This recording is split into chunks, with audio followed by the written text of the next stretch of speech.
দুই দিন আগে ঘোষণা দেওয়া হয়েছে যে তারা হচ্ছে একটা কলেজ আর একটা কলেজে আক্রমণ করবে।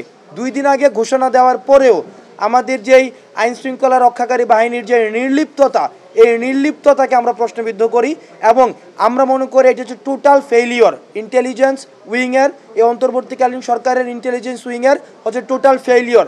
সেজন্যই কিন্তু আমরা প্রশাসনিক কাঠামো ঢেলে সাজানোর জন্য আমরা হচ্ছে আজকে সিদ্ধান্ত নিয়েছি।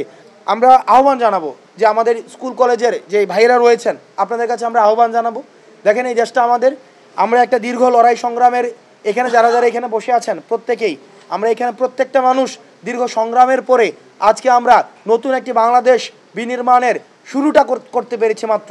আপনাদের ভুলে গেলে চলবে না, আমাদের যে একতার একটি শক্তি, এই শক্তি কিন্তু হচ্ছে শিক্ষা প্রতিষ্ঠানের আপনারা ছাত্ররা, আপনারা হচ্ছেন আমাদের শক্তি।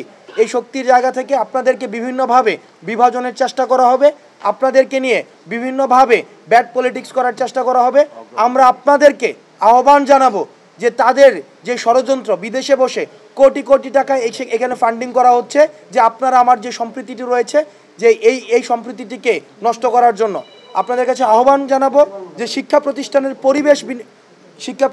পরিবেশ বিনষ্ট হয় অথবা আমাদের জাতীয় সম্পদ নষ্ট হয়, আমাদের যে জাতীয় ঐক্যটি আমাদের হচ্ছে ইতিমধ্যেই আমাদের নির্মিত হয়েছে, সেই ঐক্যটি বিনষ্ট হয়, অথবা আমাদের ফেসিবাদ যে শক্তিগুলো, সেই শক্তিগুলো আবার কোনো ফর্মেটে আবার পুনর্বাসিত হতে পারে, সেই সুযোগটি আমরা কোনো শিক্ষার্থী, স্কুল কলেজ এবং বিশ্ববিদ্যালয়ের কোনো শিক্ষার্থী আমরা কোনোভাবেই আমরা করে দিতে পারি না।